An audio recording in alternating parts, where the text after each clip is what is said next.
Hello, everyone. Good morning. I just woke up not too long ago, but I thought that I'd drop in with you guys today and give you a strong message that came through from the Pleiadians. So we're going to give it a few minutes and wait for a few more people to join. Okay. And are you guys hearing me properly?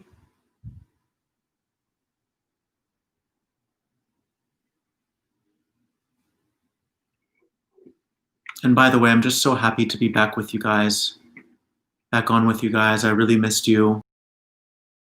My last energy update felt really good and really fun. And today I want to talk about something a little more practical, a little more serious, but it's not that serious. I just want to give you a practical tool today as to how to efficiently navigate whatever it is that you're going through right now. Because I know there's a lot going on, and I'm always here to serve you guys and to equip you so that you know you're not alone. Yeah, thank you, Cindy. I appreciate that. And thank you to the person who just donated, Schler. Thank you. So we already have 450 people in the house.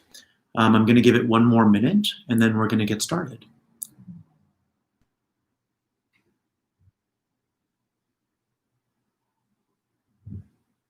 Okay. It's a beautiful day in LA. I just woke up not long ago. As a matter of fact, I'm going to go grab my coffee. 1 second.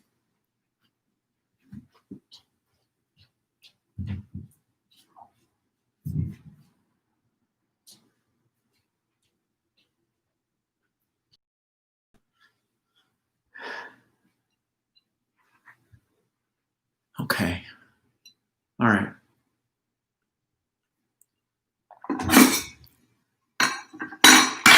Perfect.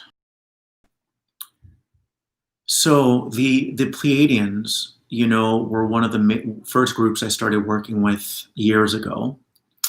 And they are all about the integrative process that corresponds to integrating your emotional structure. And what that means is a simple example that pertains to this is when you are in a grocery store line, for instance, and you're starting to get a little fidgety or a little impatient, and you start twiddling your thumbs like that charge, that energetic charge of impatience is something that you're meant to integrate and to correlate to whatever trauma or issue you had as a child. And they always say that it's not important that you go back past. It's what's of the most important is that you be present with that emotion in that moment and know that you're all is well. Like you're in a lineup, it's long. However, it's a wonderful opportunity that's being afforded to you in that moment to integrate that emotional or that emotion, I want to say emotion, energy and motion, because everything that we feel is an energy in motion, because this is a vibrationally based universe. So everything is frequency, you see. So when you're in a lineup that's long and you're starting to get impatient, the Pleiadians, they understand that you want to get home. They understand that maybe you're hungry and you want to go barbecue already. However, if you could think about that additional 15 minutes in line, that's nothing comparatively to the amount of healing that you can promote within yourself in that moment. It's not even so much that you're healing, it's that you're pinpointing the program that you're running through your third dimensional operating system, okay, or fourth dimensional operating system. And as you pinpoint the program, you're able to shed a light on it. You're able to place your focus on that particular energy that's surfacing or that emotion that's surfacing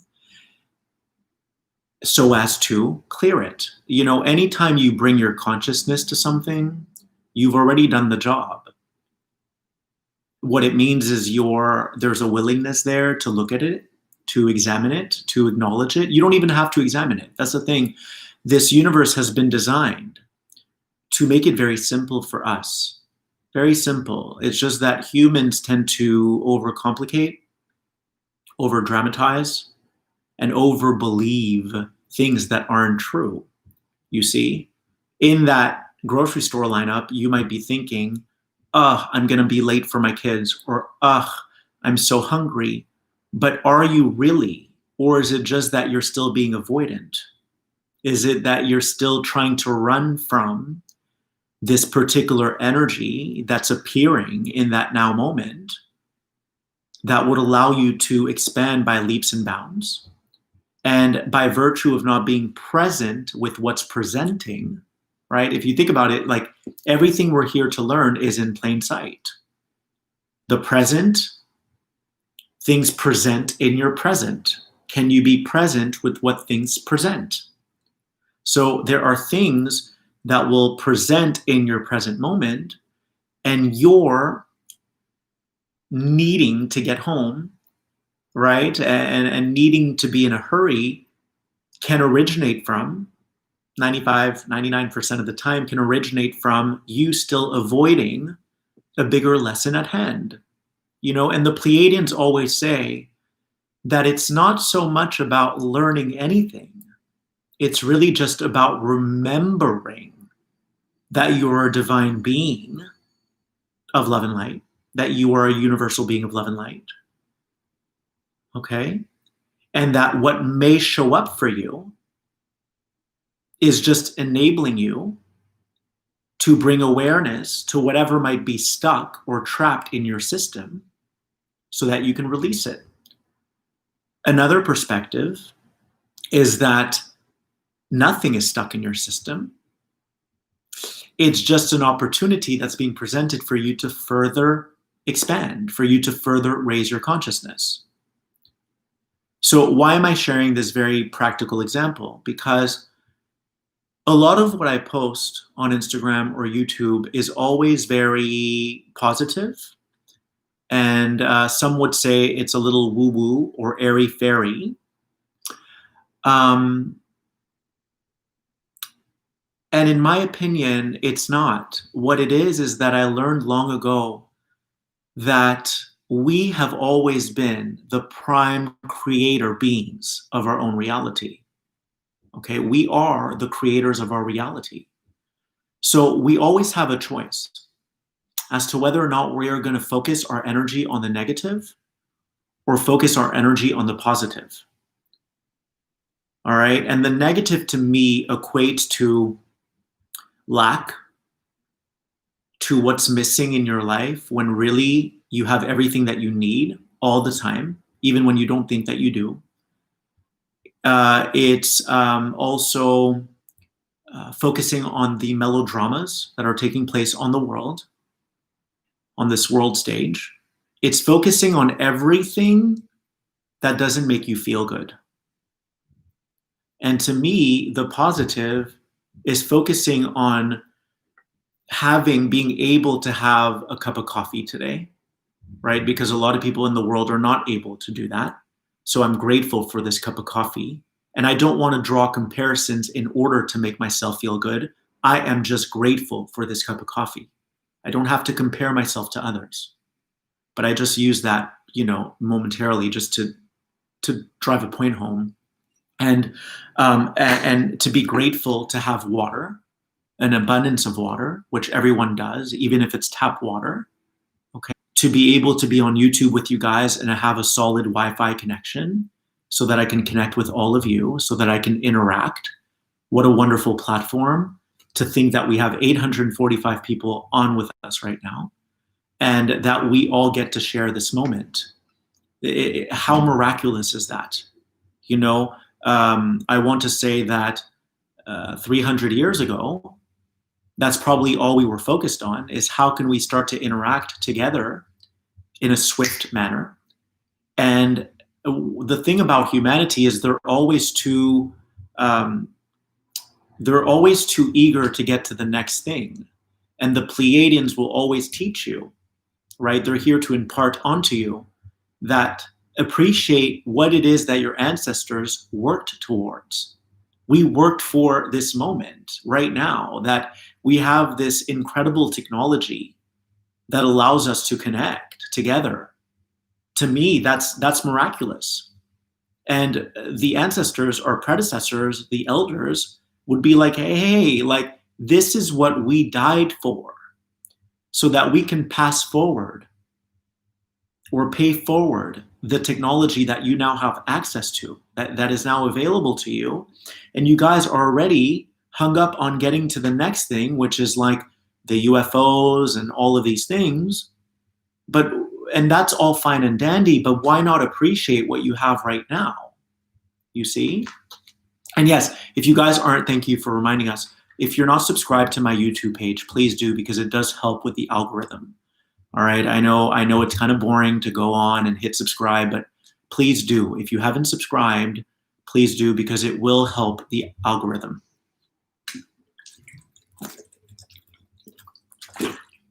So yes, my messages usually are unicorns and rainbows and marshmallows and cookies and cream, because I understood long ago when I first awakened that every single person in this reality was a mirror aspect of myself. Everyone. And the way that this game has been set up, the way that this reality has been architected, with all these different codes and all these different clues and all these different hints, is that whenever something irks you or gets under your skin, you're responsible for clearing that. So I witnessed so many people in the world saying, oh my God, what's going to happen to us? There's a new world order. Am I going to be able to get to work out again? I can't stand being home anymore. And all they do is they keep fighting against.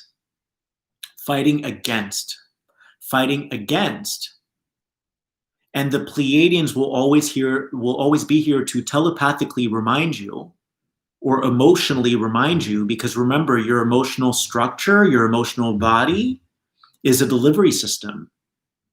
That's where you get alerted as to whether or not you're going in the right direction or you need to make a U-turn. That is how your guides speak to you. So when people speak with me in session and they're like, I don't hear from my guides, I'm like, believe me when I tell you, your angels, your guides are with you all day long. They are never not with you. You are surrounded by legions of angels, by legions of light beings who are here to assist you like a personal Siri. Not unlike when you're on the road and you're asking for directions. Siri will tell you, make a U-turn. And you will listen because deep down, you know she knows more than you when it comes to directions. Maybe not in the beginning stages of Siri, but now you will probably choose that over yourself. If she's saying you're going the wrong direction, you're probably going to make a U-turn. So I see a lot of people in the world, and even spiritual teachers and so forth, and yes, they're doing their part in educating people, which we need that. Everyone has a placement, right? Especially in this given time. Some people are meant to focus in on politics. Some people are meant to focus in on 3D. However, if you're in a narcissistic relationship, and I like to use this as an example, as an analogy, if you're in a narcissistic relationship, if that narcissist doesn't want to change, you cannot sever that relationship. You cannot repair that relationship. You cannot mend it, because when someone is stuck in their ways and they don't even know they have an issue, what are you going to do? Are you going to play the Messiah the rest of your life? Are you going to keep trying to interject yourself as Holy Ghost Jr.? And I like to use that example. Are you going to keep playing Holy Ghost Jr. or Holy Spirit Jr. to try to save them, to try to rescue them? No, because what that's going to do is it's going to deplete all of your energy. It's going to suck the air out of your tires. So you can't keep doing that to yourself. What you can do, though, and what the Pleiadians will always encourage you to do, is why did you attract that? All right, what were you holding in your system that led you to magnetize this being in your life? Have you learned from it? Perfect, check, right? You could tick that box. Have you learned from it? What did you learn? Oh, maybe I wasn't valuing myself. Maybe I thought that I was supposed to be a people pleaser. Maybe I thought that I could save someone when I was really just being delusional. And then you will learn from that experience, hopefully. I see a lot of people who they repeat that old cycle. God bless them. And if they're meant to do that, then they're meant to do that for as long as they're meant to do that. But hopefully you can be wise enough to learn from that experience and move on. And again, like I stated earlier, it's not so much that you're learning from that experience, because I'm sure there were red flags out the gate and you ignored them because you got overly excited, which is just your ego, and you started negating those red flags. Which is why sometimes when we end a relationship, we go, oh, but I already knew. I knew. See, we are very, very smart beings. We are some of the wisest beings in this universe because we're able to handle so much at a time. We are the multitaskers. You know why? Because we are the multidimensional beings. Multitasking, multidimensional.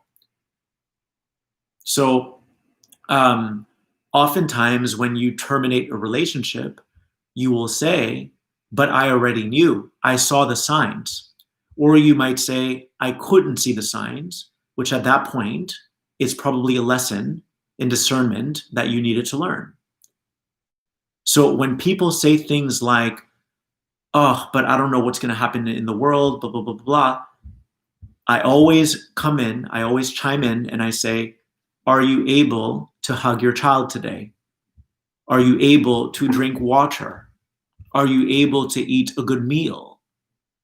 And so if that is the case, if you're able to do those things, why are you so hell-bent on what's going on around you if it's not affecting you? Why are you so gung-ho on figuring out what's going to happen in the world, because you're actually just projecting yourself into the future, which isn't your now moment? And as you know, you guys, this planet, I letting go. This is planet letting go. Because the teaching will always be the same. The teaching for as long as we live will always be the same. It will be, are you holding yourself accountable for what it is that's being reflected back to you? All right? I myself had a really hard time for years, swallowing my pride and not responding to negative comments on social media. And it can be tough, when you're being shot at from every angle, because I have a pretty large following that I've built organically on Instagram. I think I'm at 195K now, and I built it with blood, sweat, and tears. I refuse to ever buy followers. I'm just not wired that way. I wanted to build a solid foundation, a solid following. But of course, with every upside, there's a downside. And my downside was that I received a lot of death threats on Instagram. I got attacked profusely. And it wasn't easy for me at all. And anytime someone would attack me, I felt this need to respond, right? I felt this urge to say something and to defend myself. And the Pleiadians came in and they said, Phil, why is this showing up for you in your hologram? Because this other right now, and we are going to ask you to let go, to stop engaging with these negative comments, and to ignore.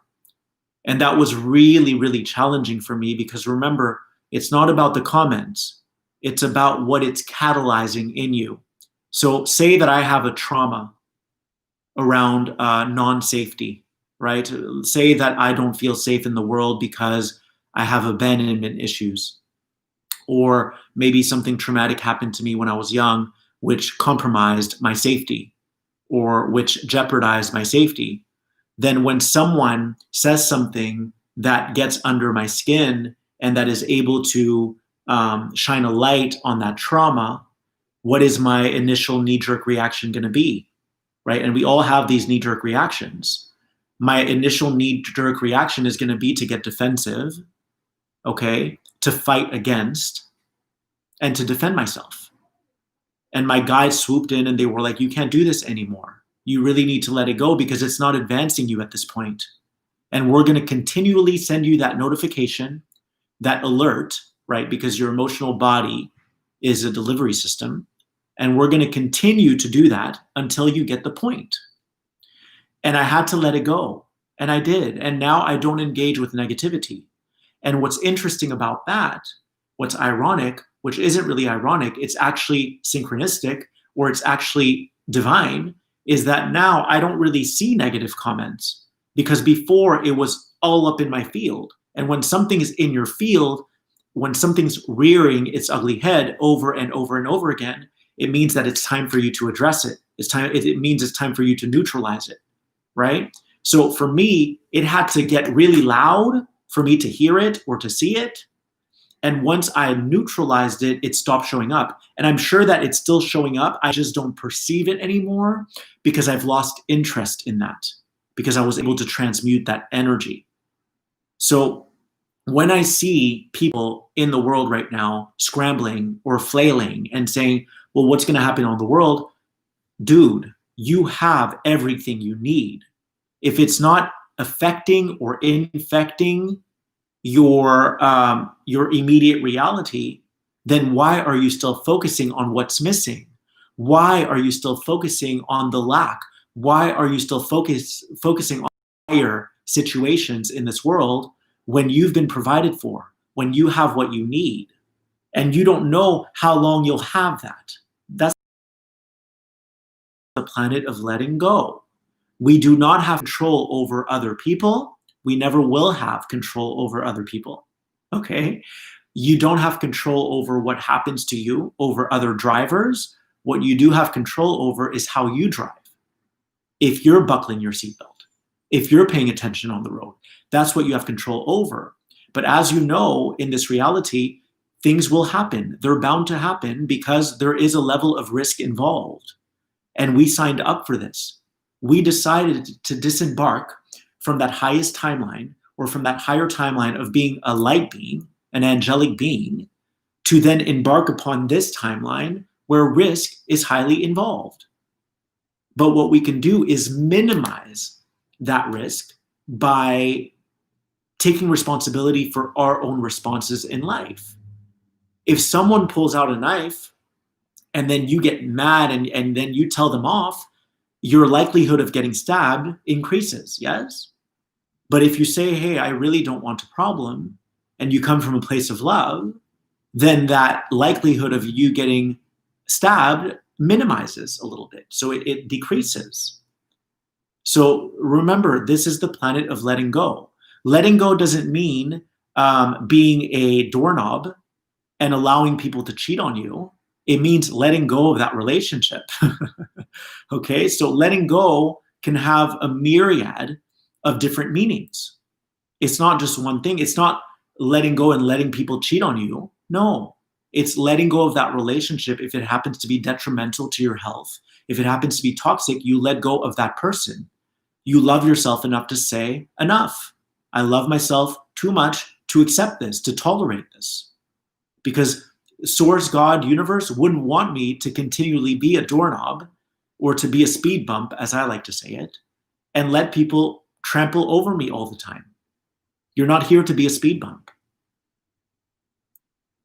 So rather than focusing on what's missing on the world or what's going south, focus on the north. Focus on what you do have. Focus on everything that the universe has provided you with that is something to be grateful for. And I came up with a hashtag that is, rather than gratitude, it's goditude. Goditude. You're grateful to God, to Source. Whatever God is for you is fine. God isn't one thing. God is whatever you want it to be that makes you a better person. If to you it's a bunch of beings, if to you it's the one mind, which to me that's what it is, it's the universal mind, that we're all inhabiting. Okay, it's the source of light. We are an extension of that. Your higher self is an extension of source, and you are an extension of your higher self. So gratitude, you have to have gratitude. Gratitude. So do you have gratitude for what it is that you have in your life? All right, remember, everything is a micro to a macro and a macro to a micro. So if you're still focused on everyone else and what's going on the world stage, which is why I don't involve myself in politics, then there's an aspect of yourself, right, that you're still stuck in. It's like you're nailing yourself to something, just like I used to nail myself to the negative comments, and you're fixating on that so much because your guys need you to finally zero in on it and heal it or transmute it. Everything out there is a reflection of what's in here. It doesn't matter if you're dealing with 100 human beings, if you're dealing with one human being, if you're dealing with one bully, if you're dealing with one person who's confident that makes you feel insecure. It doesn't matter what it is. The Pleiadians are here to tell you, all right, to impart you with this wisdom that everything is you. Everything is you. So what is it activating in you that you need to clear?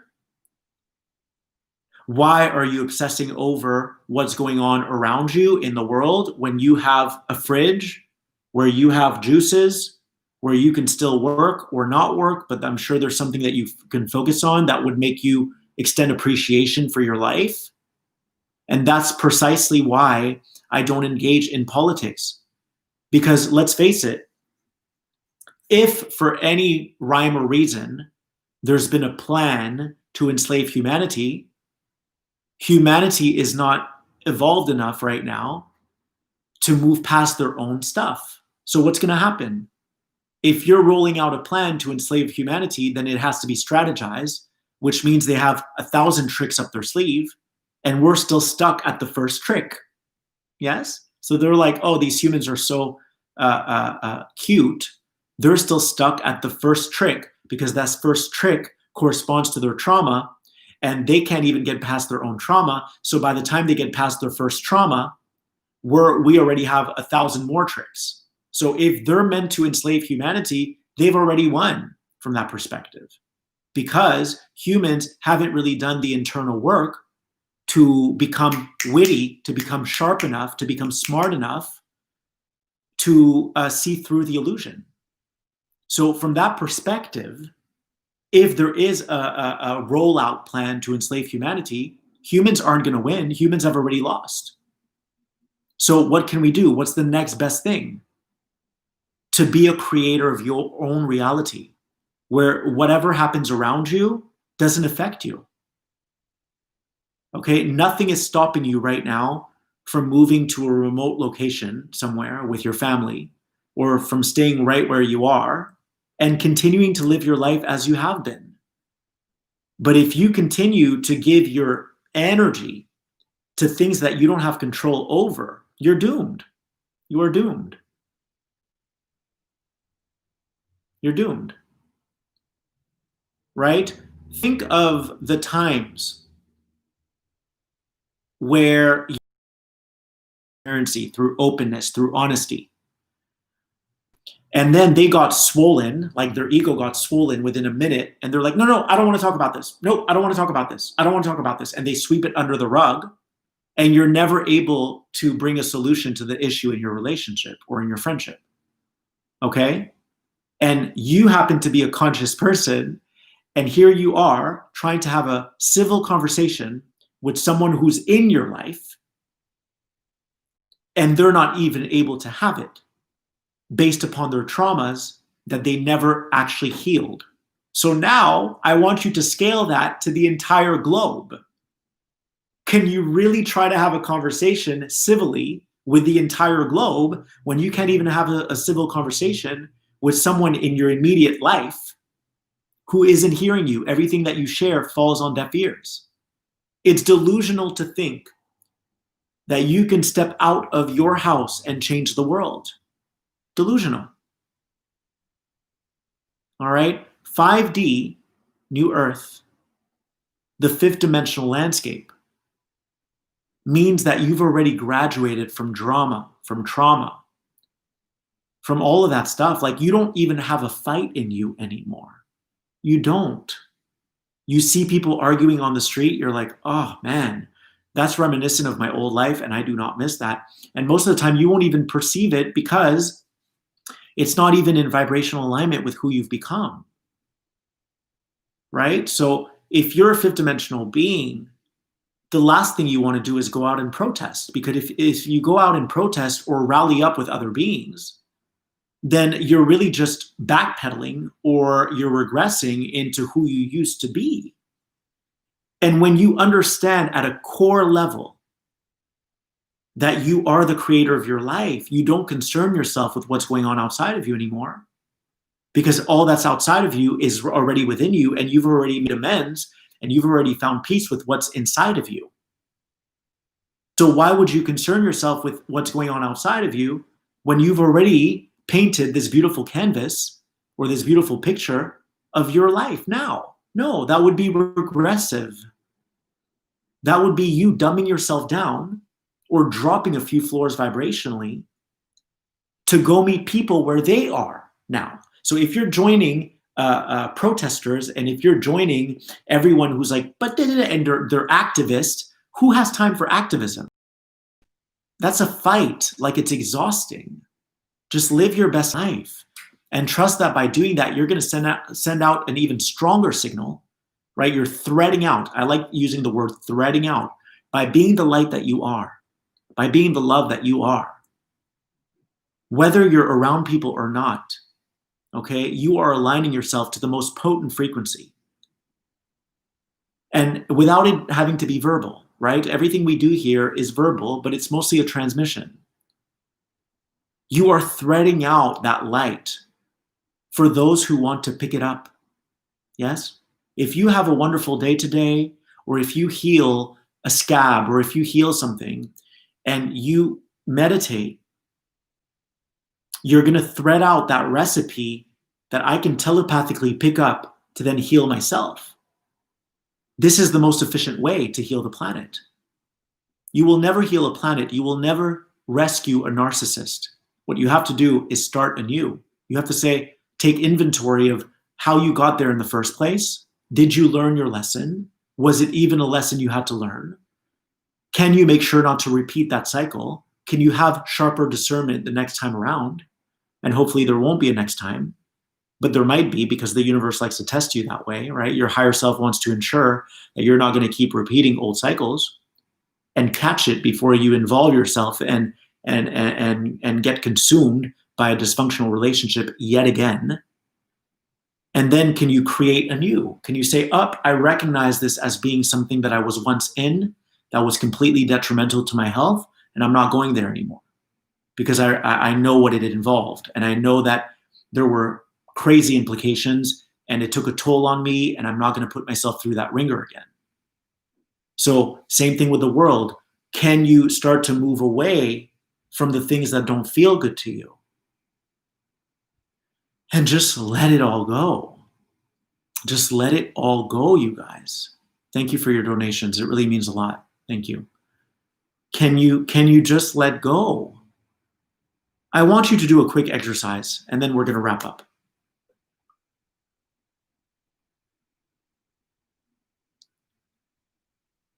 Think about the energy that's required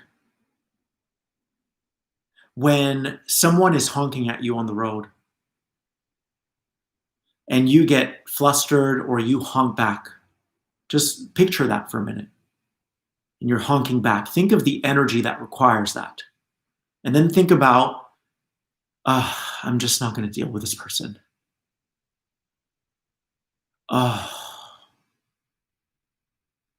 Doesn't that feel more godly to you? Doesn't that feel more angelic to you?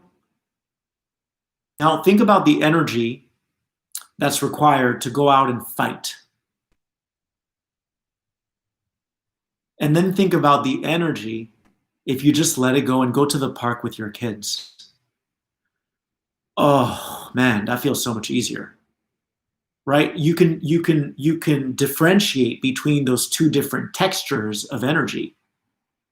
One. Because as you know, if you're a fifth dimensional being already, no one got you there. You were the one that placed yourself in that elevator and decided to send yourself up into the higher octaves of consciousness. And you know that when people were trying to change you or convert you, it didn't go over too well, right? That's because they were coming from a third dimensional place or fourth dimensional place, and you knew that inherently, and you were like, I'm not going to engage in this anymore, and you vibrated yourself into a higher octave of consciousness. The fifth dimension isn't a place that we fight to get to. The fifth dimensional space is a space that every soul has to recover itself. What I mean by that is you recover yourself. You save yourself. And you don't even wait for other people to save themselves. You just enjoy your life. You squeeze all of the apple juice you can because life is a gift. Life is a gift. But to think that you can go out and awaken other people and bring them along to 5D isn't rooted in realism. It's not rooted in being reasonable. It's quite delusional, as you know. No one got you to 5D. You got yourself to 5D by virtue of really starting to bring awareness to what it is that was triggering you, what it is that was getting under your skin, that was pressing your button, and you made a choice, a deliberate choice, and it didn't happen overnight, as you know. It was an incremental process. You made a deliberate choice to free yourself, to disengage from all that was dysfunctional, and you got yourself there. All right, so I'll leave it at that. I love you so much. I thank you. If you haven't subscribed, please do. And if you'd like to donate, I will welcome donations with an open heart. My link is philgoodlife, P-H-I-L, philgoodlife.com/donate. And you can do that. I'll even attach a link below. You can do that. And I love you guys so much. Keep being the angel that you are, all right? As long as you continue to engage with politics and all these things, all you're doing is you're still dipping your hand in a reality that is going to take a long time to transmute itself. Because again, it boils down to the individual. And we can't give a piggyback ride to people into 5D. People have to come to their own realization. And that's how we build New Earth. We build New Earth by building our own singular reality that inspires others to ask, how did you do that? How are you so peaceful? How is it that you radiate this love? And when they ask you, that's when you can step up and say, hey, you know, I realized that engaging in drama and trauma wasn't serving me. I realized that I was the captain of my own ship, and I decided to take it upon myself to improve my life, to enhance my quality of life. And I did it, and no one did it for me. So I love you guys so much, and I will see you in another version of The Now.